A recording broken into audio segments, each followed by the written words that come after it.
Eu sou Padre Paulo Parise e também personagem de São Paulo.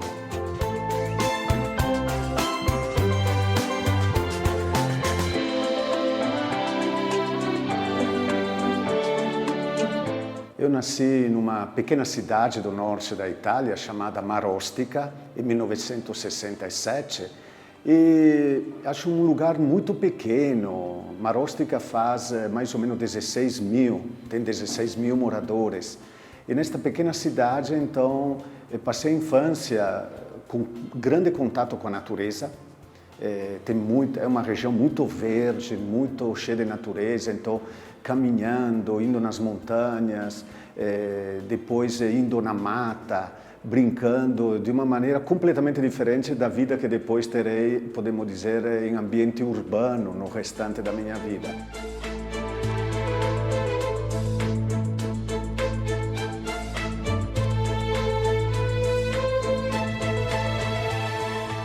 A uma certa altura da minha adolescência, lá pelos 15, 16 anos, nasceu este desejo, depois de ouvir padres que falavam na igreja, o desejo também de me doar nessa vocação.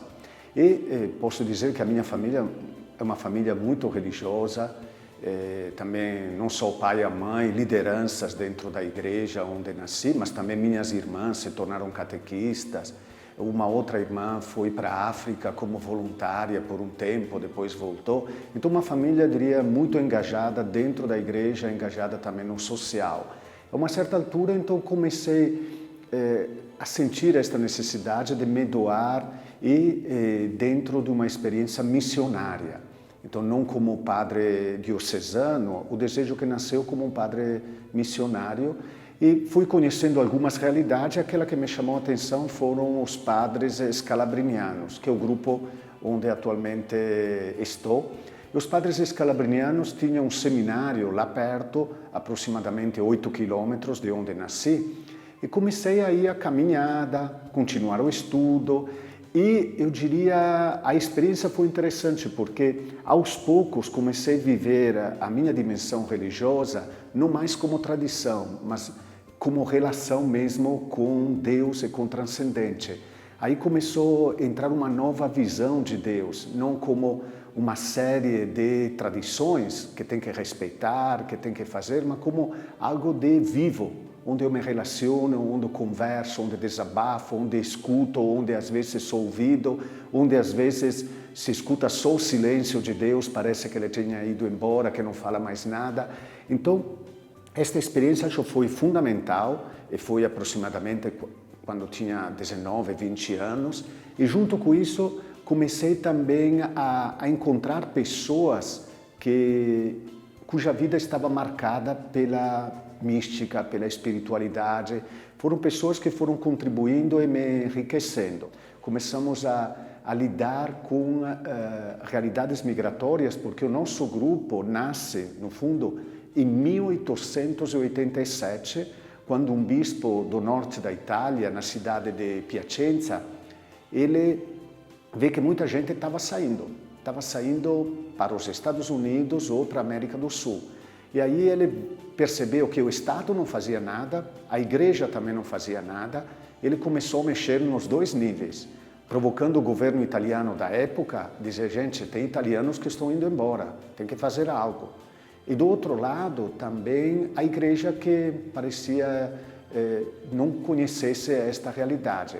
Ele cria um grupo de padres, cria um grupo de irmãs, um grupo de leigos também, começa a marcar presença em portos tipo Gênova, porto de saída dos navios, padres que começam a viajar com os migrantes nesses navios, que chegam em Santos, que chegam em Nova York, e começa este grupinho que vai crescendo e no momento atual chegou a 34 países no mundo. Entre os anos 84 e 85, eu tive duas experiências muito fortes na minha vida, uma na Alemanha e outra no sul da Itália. Na Alemanha foi conhecer a realidade da imigração turca, então uma realidade muito sofrida. Fazia os trabalhos que ninguém queria fazer na Alemanha, como muitas vezes acontece no mundo da migração, e vivia em casas, diria, muito mal cuidadas, meio abandonadas, nós podemos dizer para nós, aqui na realidade do Brasil, semelhantes a ocupações, e muita gente em pouco espaço para a questão de pagar menos o aluguel, dividir aluguel. Então, aí foi uma experiência, ver como eles estavam tratados, quase... A Alemanha precisava desta mão de obra, mas ao mesmo tempo os colocava de lado, não os integrava, pelo menos naquele momento, na vida, no dia a dia da sua vida. Então utilizava só para o trabalho. E do outro lado, na África do Sul, alguma coisa semelhante com os africanos, de maneira especial dos países do norte da África, que vinha trabalhar na Puglia, na colheita do tomate, depois das azeitonas, da uva, da laranja, mais para o sul, também na Sicília. Então, a mesma coisa. Eles viviam praticamente em barracos de lona durante a temporada, para não gastar dinheiro com aluguéis, e eram explorados ao máximo por grupos, às vezes até mafiosos, às vezes não, que explorava eles e pagava muito pouco. Às vezes você pode dar uma ideia como o pessoal que trabalha com corte da cana-de-açúcar, às vezes explorado, pelo menos no passado. Então, algo semelhante. E nós fazíamos uma atuação, divididos por grupos, preparando comida, vendo quem precisava de assistência médica, organizando lugares com chuveiros onde pudesse tomar banho, seja nós que éramos seminaristas, seja outros jovens que queriam fazer esta atividade. Ainda hoje continua. Ainda hoje este projeto lá na Itália se chama Io Ci Sto. Io Ci Sto quer dizer eu topo, podemos dizer. E jovens que vêm, diria, da Europa, de toda a Europa, que se doam por um mês, por 3 semanas, nesse tipo de atividade de voluntariado. Então foram 2 experiências que marcaram a minha caminhada de sensibilidade e de ver como o migrante muitas vezes é colocado de lado, é explorado ou é discriminado também.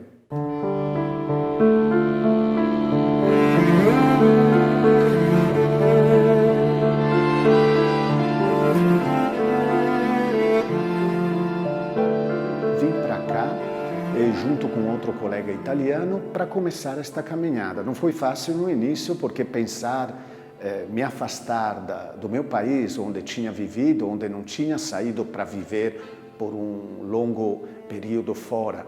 Então, vim para São Paulo e depois uma cidade como esta, tão diferente, quer dizer, tão grande, ao mesmo tempo violenta, e às vezes 91, 92, aqueles anos cheia de problemas, ainda mais que hoje. Então comecei a aprender português, que não conhecia, comecei a estudar também em São Paulo e ao mesmo tempo fazia atividades no final de semana na Baixada Santista em Vicente de Carvalho, porque era uma região que nasceu com migração interna, muitos nordestinos que vieram lá para trabalhar no Porto, para trabalhar em Cubatão, para trabalhar em Guarujá. Era uma cidade chamada dormitório, praticamente. E aí começou com os nossos padres, porque nós acompanhamos também migração interna, não só migração internacional. Aí, final de semana, ia para lá e foi, diria, o primeiro contato com a realidade de favelas de palafitas em cima do Canal de Santos. E foi uma realidade muito chocante, porque nunca me tinha deparado com situações deste perfil. E me ajudaram a crescer, me engajei, conheci uma igreja também diferente, uma igreja onde as pessoas são muito mais protagonistas, porque onde cresci na Itália, muitos é centrado no padre. Aí comecei a ver que tinha mulheres ministras, homens ministros, que a igreja ia para frente também sem ter o padre constantemente presente. Foi uma experiência linda, ver um outro jeito de ser igreja com o protagonismo de pessoas e não só do clero.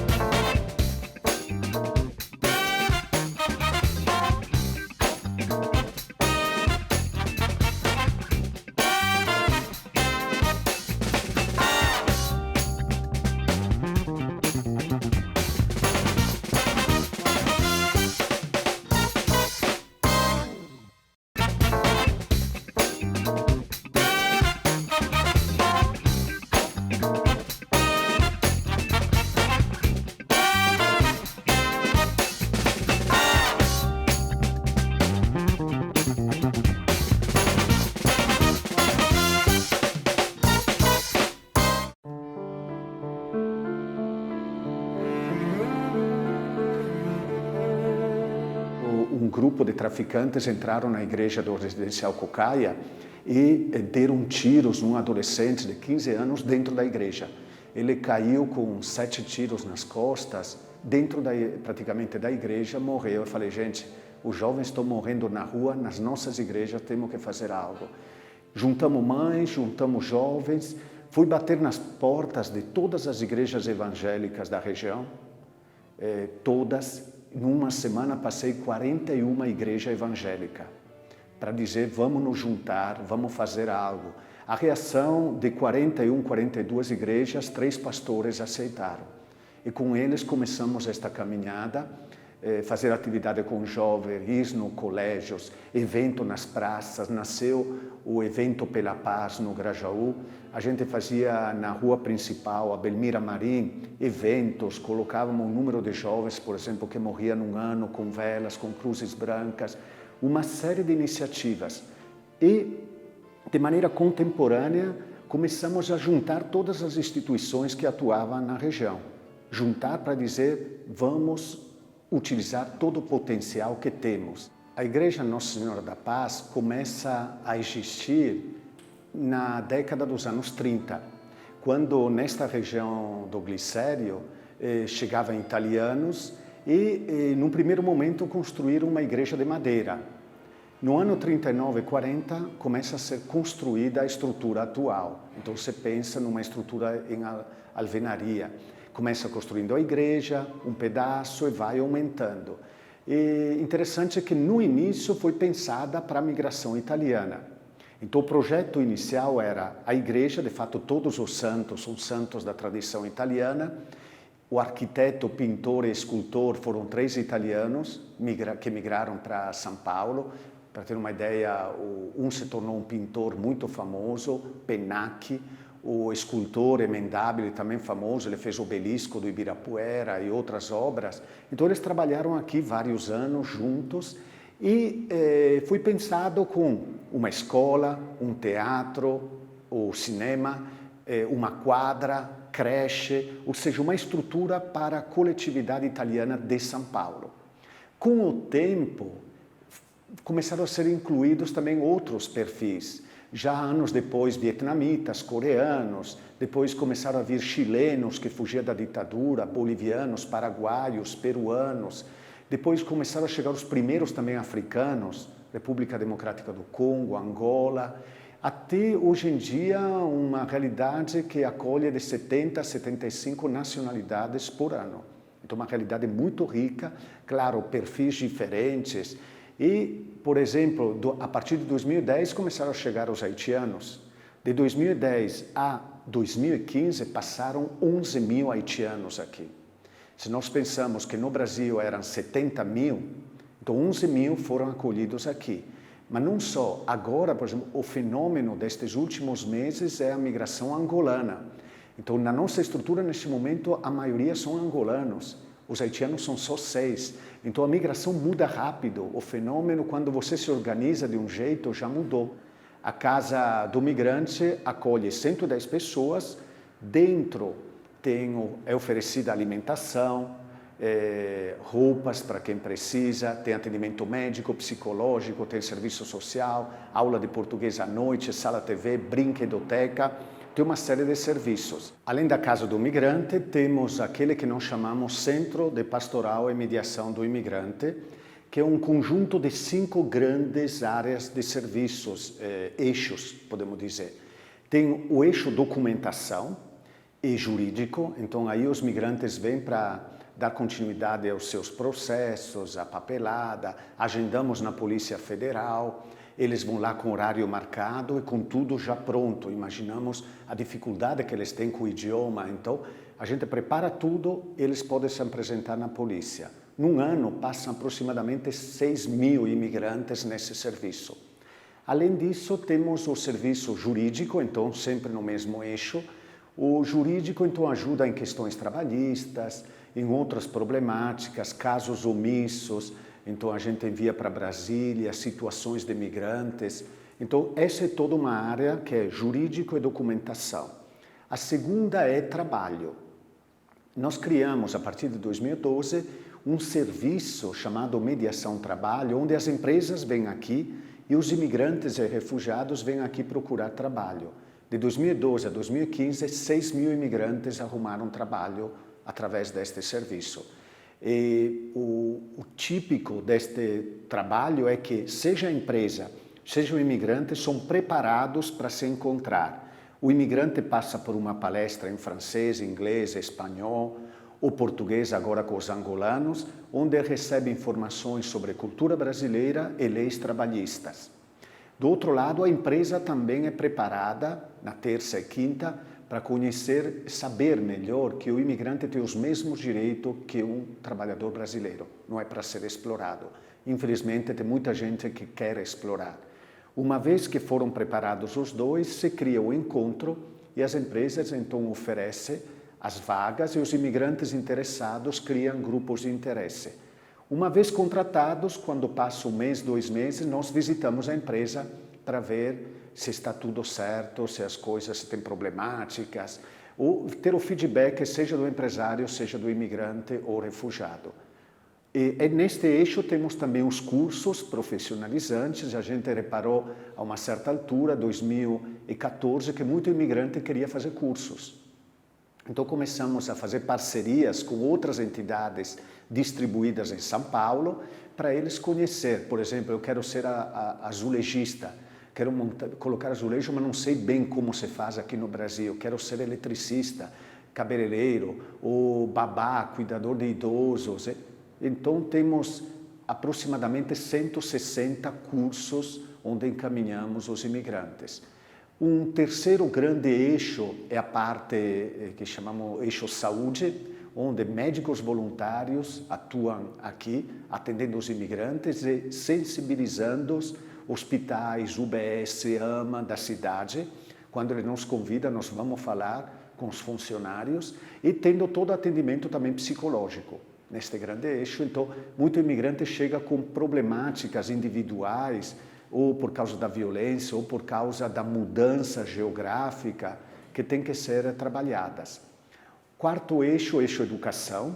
Ajudamos os imigrantes a validar diplomas, a inserir os filhos nas escolas, nas creches, a acompanhar quando tem alguns problemas em escolas de integração, bullying, problema com os professores. O quinto grande eixo é comunidade e família.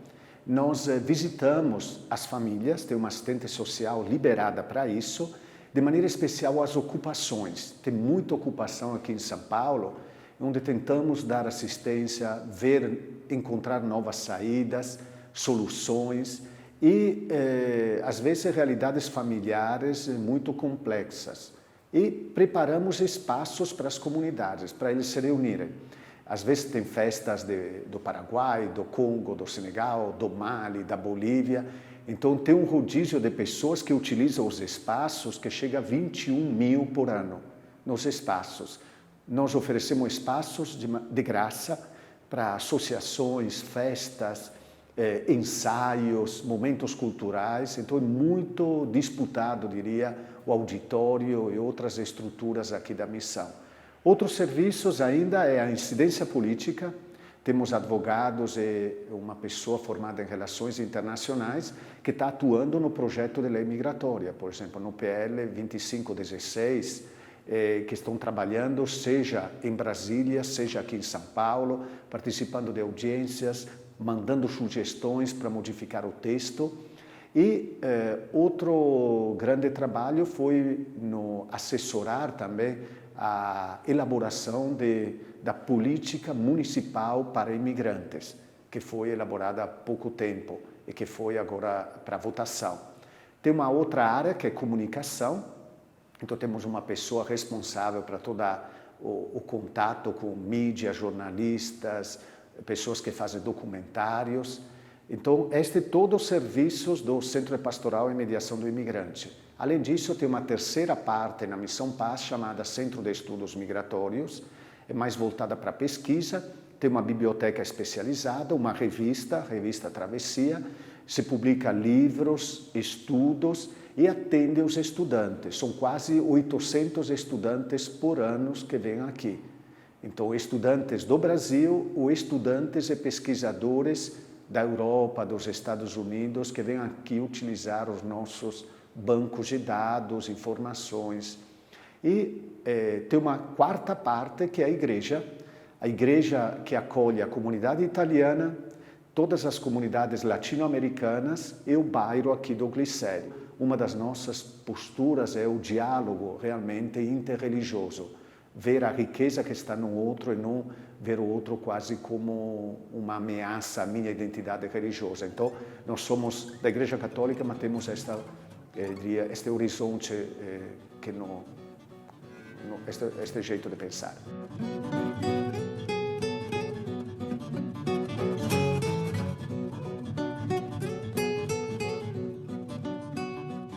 Eu acho que a grande experiência que estou tendo é receber me ajuda a crescer como ser humano, a ampliar o meu jeito de pensar, a ver outras perspectivas nas realidades, conhecer. E cada ser humano, no fundo, que eu encontro é uma troca. Eu dou uma parte de mim, ele dá uma parte de si. Então, a grande experiência que estou tendo desde 2010 aqui na Missão Paz é ver o imigrante, aquele que às vezes nós chamamos de estrangeiro. Estrangeiro tem uma ideia de estranho dentro, de ver como alguém que não é uma ameaça. Não veio aqui a tirar o emprego, a trazer doença, a trazer violência. Não, é alguém que me enriquece. Então, ver o outro como uma oportunidade para me enriquecer, acho que é a grande experiência que estou tendo, além, claro, de conhecer outros traços de culturas diferentes, jeito de pensar, de agir, de se alimentar, de músicas. É uma riqueza mesmo trabalhar, atuar com imigrantes e refugiados.